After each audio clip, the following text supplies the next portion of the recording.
RJ பாலாஜியின் பரபரக்க வைக்கும் புதிய த்ரில்லர் திரைப்படம் ரன் பேபி ரன் இப்போது காணுங்கள் உங்கள் டிஸ்னி பிளஸ் ஹாட்ஸ்டாரில். Link in the description. IBC Mangai நேயர்களுக்கு வணக்கம். இன்னைக்கு அடிக்கக்கூடிய இந்த கோடை வெயிலுக்கு சருமம் கருத்து போதல் அப்படின்றது எல்லாருக்குமே இருக்கக்கூடிய ஒரு விஷயம் தான். ஸோ என்னதான் நம்ம சன்ஸ்கிரீன் போட்டுட்டு முகத்தெல்லாம் மூடிட்டு போனாலும் ஏதோ ஒரு விஷயத்துல நம்மளுடைய ஸ்கின் வந்து டல்னஸ் அப்படின்ற ஒரு விஷயத்த எதிர்கொண்டுட்டே தான் இருக்கு. ஸோ என்ன விஷயம் நம்ம வீட்டில் ட்ரை பண்ணா இதுல இருந்து தவிர்க்கலாம் அப்படின்ற ஒரு விஷயம் இருக்கும் இல்லையா? ஸோ அந்த ரெசிபி தான் இன்னைக்கு நம்ம பார்க்க போறோம். என்னதான் நீங்க சன்ஸ்கிரீன் போட்டாலும் சரி, தொடர்ந்து முகத்தை கழுவிட்டு இருந்தாலும் சரி, உங்க ஃபேஸை நல்லா கவர் பண்ணிட்டு வெளியே போனாலும் சரி, உங்க முகம் வந்து லைட்டா கூட டல் ஆகிடக்கூடாது அப்படின்னு நினைச்சீங்கன்னா இந்த ரெண்டு ஃபேஸ் பேக்கை நீங்க கண்டிப்பா ட்ரை பண்ணலாம். முதல் விஷயம் என்னன்னு பாத்தீங்கன்னா, நம்ம பால் வச்சு ஒரு ரெமெடி பார்க்க போறோம். பால்ல லாக்டிங் அமிலம் அப்படின்ற ஒரு விஷயம் இருக்கு. இதை நம்ம குடிக்கிறது மட்டும் இல்லாம சருமத்துக்கு நம்ம யூஸ் பண்றது மூலியமா அதிகமான கிளீனிங் வந்து நம்மளுடைய ஸ்கின்ல நடக்கும் அப்படின்னு சொல்லலாம். பாலை முகத்துக்கு பயன்படுத்துவது மூலியமா முகத்தை நல்லா பளபளப்பா பொலிவா வச்சுக்கலாம் அப்படின்றது அந்த காலத்துல இருந்து ஃபாலோ பண்ணிட்டு இருக்கிற ஒரு விஷயம் தான். இந்த பால் யூஸ் பண்ணி நம்ம எப்படி ஃபேஸை வந்து பிரைட்டன் பண்ண போறோம் அப்படின்றது பார்க்கலாம். பால் வந்து ஒரு 4 டேபிள் ஸ்பூன் எடுத்துக்கோங்க. அது கூட அரிசி மாவு 3 டேபிள் ஸ்பூன் எடுத்துக்கோங்க. முதல்ல ஒரு சுத்தமான கிண்ணத்துல பாலை ஊத்திட்டு அது கூட இந்த அரிசி மாவை போட்டு நல்லா மிக்ஸ் பண்ணி ஒரு பேஸ்ட் கன்சிஸ்டன்சிக்கு எடுத்துக்கோங்க. எடுத்துட்டு உங்களோட முகத்தை நல்லா கழுவிட்டு முகத்துல எல்லா பகுதியிலையும் படுற மாதிரி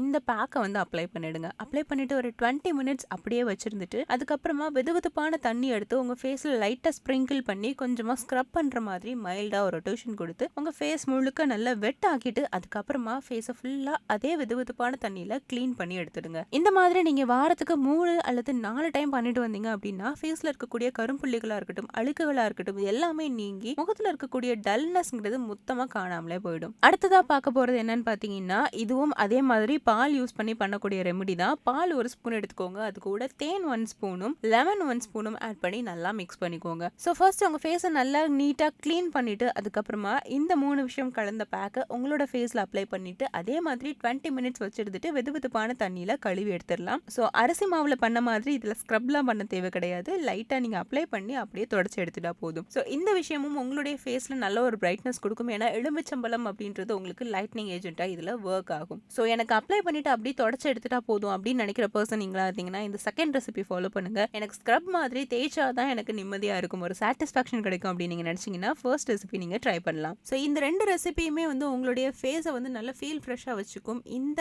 டேன், அதாவது குறிப்பாக இந்த கோடையில் இருக்கக்கூடிய ஸ்கின் டல்னஸை கிளியர் பண்ணுறதுக்கு ரொம்ப ரொம்ப ஹெல்ப்ஃபுல்லாக இருக்கும். ஸோ ட்ரை பண்ணி பார்த்துட்டு உங்களுடைய ரிசல்ட் எப்படி வந்தது அப்படின்றத மறக்காம கமெண்ட் செக்ஷனில் எனக்கு வந்து தெரியப்படுத்துங்க. மேலும் இது போன்ற பல யூஸ்ஃபுல்லான டிப்ஸ் உங்களை வந்து சேரணும் அப்படின்னா ஐபிசி மங்கை சேனலை சப்ஸ்கிரைப் பண்ணிக்கோங்க. ஆர்ஜே பாலாஜியின் பரபரக்க வைக்கும் புதிய த்ரில்லர் திரைப்படம் ரன் பேபி ரன் இப்போது காணுங்கள் உங்கள் டிஸ்னி பிளஸ் ஹாட்ஸ்டாரில். Link in the description. அந்த வெயிட்டிங் டைம் வரைக்கும் ஒரு ஹோல்டு நமக்குள்ள ஒன்று இருக்கும்ல. அந்த டைம்ல ஷூட்டிங் இருந்ததுன்னா ஓகே, ஷூட்டிங் இல்லாம இருக்கிறப்போ இப்போ யோசிச்சு பார்த்தா 5 வருஷம் சீரியல் ரஷ் பண்ணி ஓடிக்கிட்டே இருந்தேன். இப்போ இருக்கிற எனக்கு இந்த பீரியட், இந்த வெயிட்டிங் டைம்ல I come to know about my self. நம்ம ஏன் இப்படி இருக்கோம், நிறைய விஷயங்கள். மேம் இப்போ லைம்லைட்டில் இருக்கிறாங்க அப்படின்னா எவ்வளோக்கு எவ்வளோ இந்த லவ் இருக்குமோ அதுக்கு ஈக்குவலாக இல்லை அதோட கம்மியாகவோ இல்லை அதிகமாகவோ வந்துட்டு இந்த ஹேட்ரடும் இருக்கும், நெகட்டிவிட்டிஸும் இருக்கும். முன்னாடியெல்லாம் நான் அதை ரொம்ப சீரியஸாக மனசில் எடுத்துப்பேன். அந்த ரீசன் பீயிங் எங்கள் அம்மாவும் அப்போவும் யாருமே இதை வந்து இந்த ஒரு கமெண்ட் ஏதோ படிச்சுக்கிட்டு அவங்க ஃபீல் பண்ணிடக்கூடாதுன்னு தோணும். என் காது படவே தப்பாக பேசியிருக்காங்க. நீ எதுக்கு இந்த இண்டஸ்ட்ரிக்கெல்லாம் போயிட்டு இதெல்லாம் தேவையா உனக்கு, அது மாதிரியும் பேசியிருக்காங்க. ஃபர்ஸ்ட் இன்ஸ்டா பேஜ் ஓப்பன் பண்ணல, ஃபர்ஸ்ட் ஃபேஸ்புக் பேஜ் ஒன்று ஓப்பன் பண்ணல. அப்போ வந்து ஒரு ப்ரெஷர் ஒன்று இருக்கும்ல, என்னடா இது இப்படிலாமா திட்டுவானுங்க. இப்போ என்னால் ஒரு நிமிஷம் திரும்ப அப்யூஸ் பண்ணுறதுக்கு முடியாதா என்ன அப்படின்னா உட்காந்து இன்ஸ்டாவில் அது என்ன அப்யூஸ் தான் நான் திரும்ப ரிப்ளை பண்ணிட்டு இருக்கணும். So I ignore everything.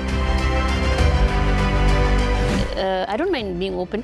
இந்த வெப் சீரிஸ்க்கு நான் ஒரு 4 புடவை வாங்க போகிறேன் வான்றப்போ கூட எனக்கு எக்ஸ்பென்சிவாக சாரி எடுத்து 900 தரணும்மா, நான் நிறைய சம்பாதிக்கிறேம்மா, அவருக்கு புடவை வாங்கி கொடுக்க மாட்டேன்னா. ஸோ ஷீஸ் லைக் எப்பவுமே அவங்களுக்கான சந்தோஷத்தை எல்லாத்தையும் விட்டு கொடுத்து நம்ம பொண்ணு பெருசாக வரோம், நம்ம பையன் பெருசாக வரோம் அப்படி. ஐ திங்க் அந்த ஒரு சாக்ரிஃபைஸ் வந்து இட்ஸ் ஹியூஜ். எல்லா பசங்களுக்குமே வந்து அம்மா அப்பா நம்மளுக்கு இவ்வளோ கொடுத்துருக்காங்களா, இவ்வளோ பண்ணுறாங்களான்னு தாண்டி நீங்கள் என்ன திரும்ப ரிட்டர்ன் கொடுக்குறீங்கிறது ஒன்று இருக்குது.